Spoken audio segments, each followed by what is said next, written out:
नमस्कार, सुप्रियाज किचनमध्ये तुम्हा सर्वांचं पुन्हा एकदा मनापासून स्वागत आहे। आज आपण बघणार आहोत श्रावणानिमित्त उपासाचा बटाट्याचा चिवडा। इथे मी हे बटाटे घेतलेत, हे थोडे पातळ सालीचे आहेत। ते आता व्यवस्थित सोलून घेऊया।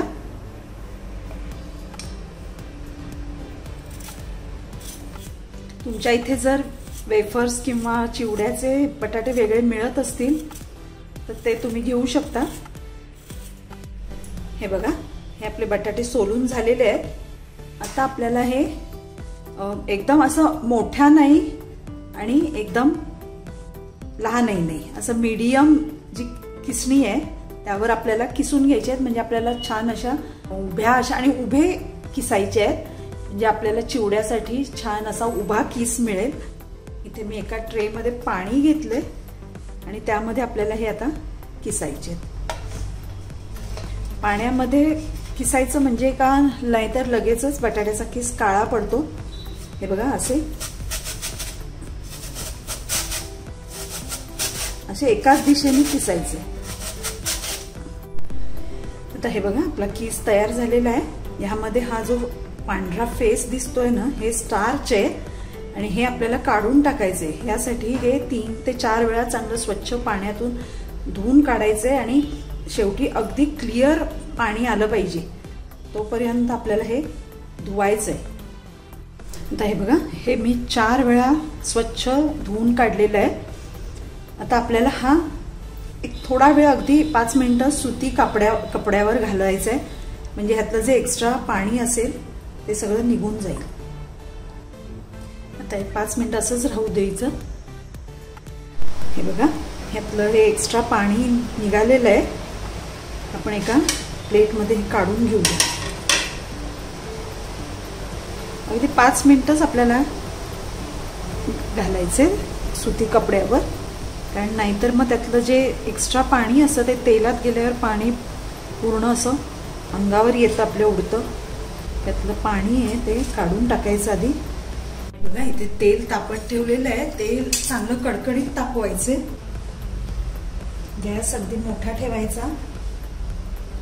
आता तेल चांगलं तापलेलं आहे, यामध्ये आपण हा किस थोडा थोडा सोडायचा आहे।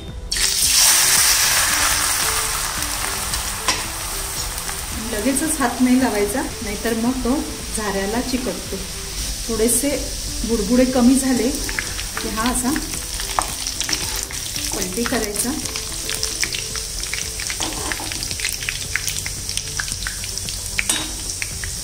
अगदी 2 ते 3 मिनिटं लागतात यासाठी। घेऊया आपण। जास्त वेळ तेलात राहिला तर तो लाल होतो लगेचच। अगदी छान झालेलं आहे किस। हे बघा, आता यात तेल मी थोडं कमी केलंय। यात आपल्याला अर्धा चमचा जिरं घालायचे, त्यात या हिरव्या मिरच्या चिरून घालायच्या।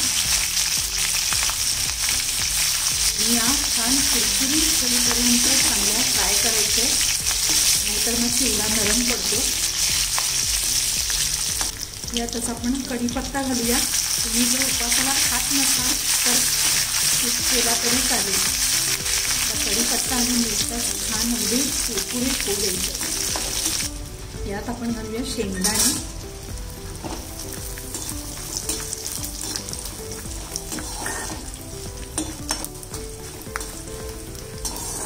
शेंगदाणे व्यवस्थित फ्राय करून घ्यायचे। शेंगदाणे फ्राय झालेले आहेत, त्यात मी काजू घालणार आहे। ऑप्शनल आहे, तुम्ही हवे असले तर घालू शकता। यावर थोडंसं मीठ घालायचंय, म्हणजे मग शेंगदाण्यांना मीठ व्यवस्थित लागतं। त्याला काजू सुद्धा छान आपले झालेले आहेत आणि सगळ्यात शेवटी आपल्याला मनुका घालायचे।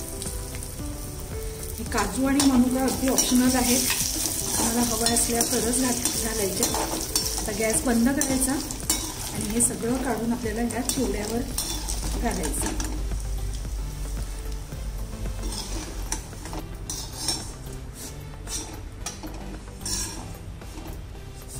बघा, आता आपला चिवडा तयार झालाय। त्यामध्ये आता मीठ आणि साखर घालायचे, हे तुम्ही बघू शकताय। आवाज येतोय छान कुरकुरीत, अगदी छान कुरकुरीत झालेला आहे आपला चिवडा। यामध्ये अगदी किंचित मीठ घालायचंय, कारण आपण शेंगदाण्याला आणि घातलेलं आहे मीठ, नंतर चव घेऊनच घालायचं। साखर घालूया। हा चिवडा जरा गोडच असतो, त्यामुळे ह्याला साखर 2 चमचे घालायची आणि आता हे व्यवस्थित मिक्स करून घेऊया। आपला बटाट्याचा चिवडा तयार आहे। तुम्ही हा घरच्या घरी करून खाऊ शकता, अगदी झटपट होतो। फक्त बटाट्यातलं स्टार्च व्यवस्थित निघून गेलं की लगेचच तो छान क्रिस्पी होतो, नाहीतर मग मऊ पडतो आणि काळा पडतो। त्यामुळे बटाटे व्यवस्थित धुवून किस धुवून घ्यायचं आहे, 4 ते 5 वेळा पाण्यातून काढून, आणि मगच फ्राय करायचं आहे। आणि नेहमी मोठ्या गॅसवरच फ्राय करायचा। आपला बटाट्याचा चिवडा तयार आहे। तुम्ही नक्की करून बघा, यावेळी श्रावणाच्या उपासात घरचा चिवडा करून बघा। आवडला तर माझ्या व्हिडिओला लाईक करा, शेअर करा आणि माझ्या चॅनलला सबस्क्राईब करा। थँक्यू।